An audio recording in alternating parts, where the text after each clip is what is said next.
Item ಯಾವುದೇ ಇರಲಿ try ಮಾಡಿ ಆಚಿ ಚಿಕನ್ ಮಸಾಲಾ. ಆಚಿ ಚಿಕನ್ ಮಸಾಲಾ. ಬಳ್ಳಾರಿ ಜಿಲ್ಲೆಯಲ್ಲಿ ಈ ಬಾರಿ ಮುಂಗಾರು ಮಳೆ ಕೈಕೊಟ್ಟಿರೋದ್ರಿಂದ ಮತ್ತು ತುಂಗಭದ್ರಾ ಜಲಾಶಯದಲ್ಲಿ ನೀರಿನ ಕೊರತೆ ಎದುರಾಗಿರೋದ್ರಿಂದ ಗಡಿನಾಡಿನ ಭತ್ತ ಬೆಳೆಗಾರರು ತೀವ್ರ ಕಂಗಾಲಾಗಿದ್ದಾರೆ.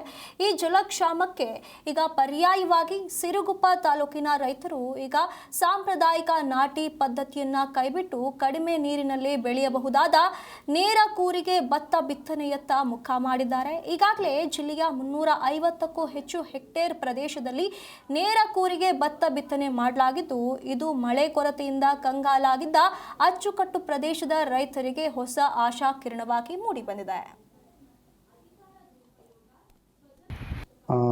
ಸಿರುಗುಪ್ಪ ತಾಲೂಕು ಕೃಷಿ ಇಲಾಖೆಯಿಂದ ಇಲ್ಲಿವರೆಗೆ ನಮಗೆ ಸಾಮಾನ್ಯ ಮಳೆ 168 ಮಿಲಿಮೀಟರ್ ಆಗಬೇಕಾಗಿತ್ತು.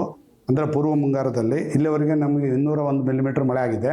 ಅಂದರೆ 20% ಮಳೆ ಜಾಸ್ತಿ ಆಗಿದೆ. ಆದರೆ ನಿರಂತರವಾಗಿ ಕಳೆದ 1 ತಿಂಗಳಿಂದ ನಮಗೆ ಯಾವುದೇ ಮಳೆ ಬಿದ್ದಿರುವುದಿಲ್ಲ.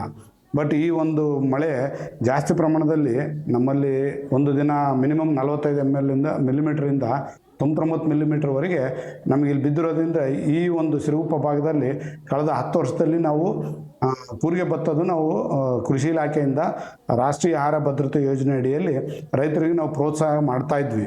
ಅವರಿಗೆ ನೇರವಾಗಿ 9,000 DBTಯನ್ನು ಹಾಕ್ತಾ ಇದ್ವಿ. ಸೊ ಆ ನಿಟ್ಟಿನಲ್ಲಿ ಕೂರಿಗೆ ಭತ್ತದ ಬಗ್ಗೆ ರೈತರಿಗೆ ಅರಿವು ಇತ್ತು, ಪ್ಲಸ್ ಅವರಿಗೆ ಒಂದು ಜ್ಞಾನವೂ ಇತ್ತು. ಈ ಒಂದು ಕೂರಿಗೆ ಭತ್ತದಲ್ಲಿ ನಾವು ಒಂದು ವೇಳೆ ಈಗಿನ ಕಾಲಮಾನ ಅಂದರೆ ಬರ ಪರಿಸ್ಥಿತಿ ಇರುವುದರಿಂದ ಸೊ ರೈತರು ನಮ್ಮ ತುಂಗಭದ್ರಾ ಡ್ಯಾಮ್ನಲ್ಲಿ ಒಳಹರಿವು ಕಡಿಮೆ ಇತ್ತು. ಈ ಒಂದು ಪರಿಸ್ಥಿತಿಯಲ್ಲಿ ರೈತರೇ ಮನಗಂಡು ಒಂದು 500ರಿಂದ 520 ಹೆಕ್ಟರಷ್ಟು ಕೂರಿಗೆ ಭತ್ತನವನ್ನು ಮಾಡಿರ್ತಾರೆ. ಇದರಿಂದ ಏನೇನಪ್ಪ ಲಾಭಗಳಂದರೆ, ನಾವು ಸಸಿ ಮಡಿ ಪದ್ಧತಿಯಲ್ಲಿ 25ರಿಂದ 30 kg ನಾವು ಬೀಜವನ್ನು ಚೆಲ್ತೇವೆ. ಇದರಲ್ಲಿ 8ರಿಂದ 12 kg ಒಳಗಡೆ ಕೂರಿಗೆ ಮುಖಾಂತರ ಬಿತ್ತುಬಿಡ್ತಾರೆ. ಆಮೇಲೆ ಇದರಿಂದ ಬೆಳೆನೂ ಚೆನ್ನಾಗಿ ಬರುತ್ತೆ, ರೋಗ ಕೀಟ ಬಾಧೆ ಎಲ್ಲನೂ ಕಡಿಮೆ ಇರ್ತದೆ. ಇದಲ್ದೇ ಮತ್ತು ಕಾಳು ಜೊಳ್ಳಾಗೋದಿಲ್ಲ, ನುಚ್ಚಾಗೋದಿಲ್ಲ. ನಮ್ಮ ಭಾಷೆಯಲ್ಲಿ ಹೇಳ್ಬೇಕಂದ್ರೆ ಒಳ್ಳೆ ಇಳುವರಿನೂ ಬರ್ತದೆ, ವೆಚ್ಚನೂ ಕಡಿಮೆ ಆಗ್ತದೆ. ರೈತರಿಗೆ ಏನಿಲ್ಲಪ್ಪ ಅಂದರೆ ಈಗಿನ ಒಂದು ಪರಿಸ್ಥಿತಿಯಲ್ಲಿ 1 ಎಕರೆಗೆ 12ರಿಂದ 15 ಸಾವಿರ ರೂಪಾಯಿ ದುಡ್ಡು ಉಳಿತದೆ ರೈತರಿಗೆ. ಮೇಲತ್ತಾಗಿ